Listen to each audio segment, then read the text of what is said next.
Assalamualaikum warahmatullahi wabarakatuh.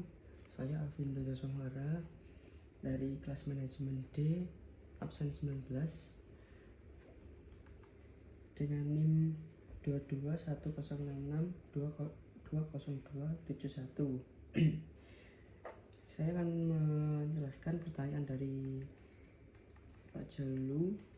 Soalnya yang pertama adalah perusahaan yang kalian minati, yang kedua adalah struktur organisasi dari perusahaan tersebut, yang ketiga analisislah jenis bentuk struktur organisasi perusahaan tersebut, keempat analisislah kelebihan dan kekurangan struktur organisasi perusahaan. Yang pertama saya akan mengambil contoh dari struktur perusahaan dari Bank Sentral Asia atau disingkat BCA Syariah.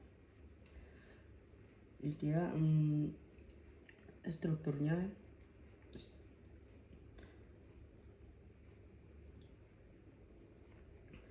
Yang ketiga analisis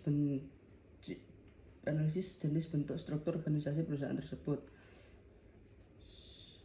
Struktur ciri jenisnya yaitu Bank Sentral Asia atau disebut BCA Syariah memiliki struktur organisasi tipe organisasi lini staf fungsional. Tipe ini diciptakan oleh F.W. Taylor. Sebagaimana pemahaman kita bahwa Taylor adalah penganut sistem organisasi modern dengan melakukan perubahan dan koreksi terhadap organisasi tradisional yang lebih otokratik. Dalam tipe ini ada pemimpin yang jelas sebab setiap atasan berwenang memberi komando kepada setiap bawahan sepanjang ada hubungannya dengan fungsi atasan tersebut. Struktur ini juga membagi bawahan untuk memiliki middle manager atau manajer pada kepemimpinan tengah dalam satu bagian atau bidang. 4. Keuntungan dan kekurangan dari struktur ini.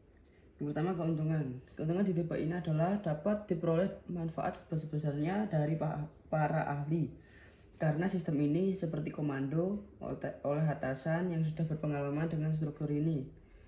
Kedua, ada koordinasi yang baik.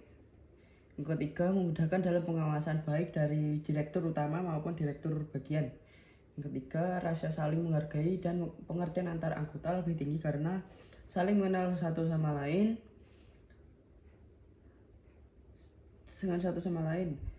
Yang ketiga, lebih mudah dan cepat dalam pengambilan keputusan, kebijaksanaan atau instruksi. Yang terakhir, atasan dan juga bawahan memiliki satu garis arahan yang sama. Yang kedua, kerugian di tipe ini yaitu pertama, banyak mengeluarkan biaya tambahan dalam mengembangkan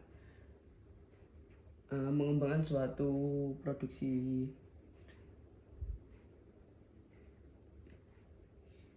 Kedua, kekembaran kekuasaan dapat menimbulkan perselisihan atau konflik pandangan.